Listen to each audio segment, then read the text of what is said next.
Hey everyone, Matt Thomas here. Thanks for watching. So I want to talk about why some questions are more difficult for our ELD students to answer than other questions are.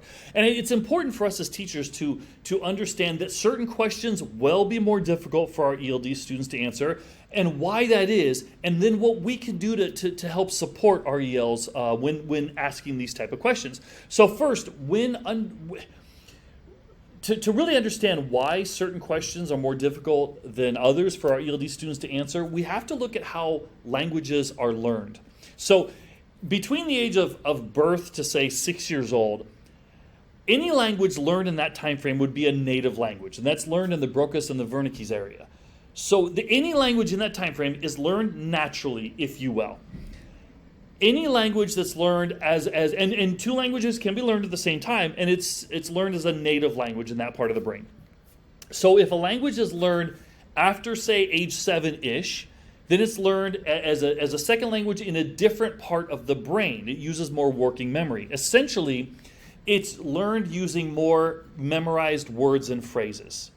So if I'm learning, say, a second language as an adult or even a teenager or a preteen, let's say I'm learning Spanish and I say, hi, my professor would say, no, that's hola. So I'm memorizing that word and I'm memorizing where to put the word. And then the professor would say, after you say hola, then you would say, ¿cómo estás? And so I'm memorizing that word, ¿cómo estás? And I'm memorizing to put it in that next area. So it's like a puzzle, right? Muy bien, gracias, y tú. So I'm learning, when I hear this, I need to say that. That's using a memorized word or phrase. Different, our brain memorizes those languages differently than they would memorize a native language.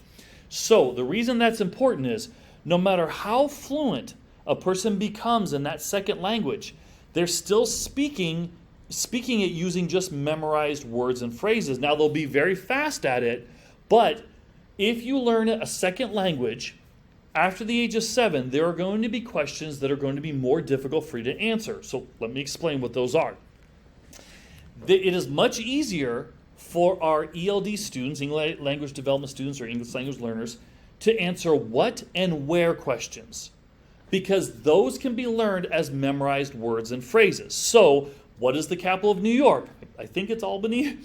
So our EL students could memorize the capital of New York is Albany and then answer it that way. What is the definition of mitosis? So definitions can be memorized as words and phrases. You ask me the definition, I'm giving you the memorized words and phrase. Okay, the more difficult questions for our ELD students to answer are how and why questions. So why do you think that? How did you come to that conclusion? If you're doing an experiment, like how would mitosis impact photosynthesis if it's introduced at the beginning of the stages of developmental cycle? Science teachers can realize I just made that question up. But the point is now when you're asking a how and a why question, our EL students, and quite honestly our native English speaker students as well, they can't rely on a memorized word or phrase. They now have to construct the answer themselves. Hopefully they know the answer.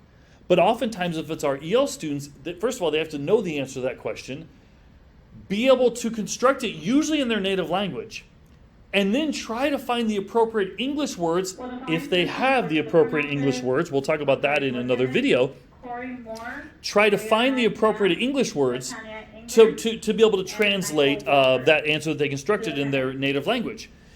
Now, if you're asking a student to do that in front of students, now they have the added pressure of time. Plus, add in the fear of speaking out, which is one of the reasons why a lot of our EL students will not speak up in class, right? They don't feel comfortable doing so. So understand, as a teacher, when you ask why and how questions, it's going to be more challenging for your ELD students to answer those type of questions because those can't necessarily be answered in a memorized word or phrase, right? So one way we can help support our ELs is to allow them to answer the questions in their native language, translate it over to English using either the translation tools or allow them to work through it themselves. Give them the questions ahead of time.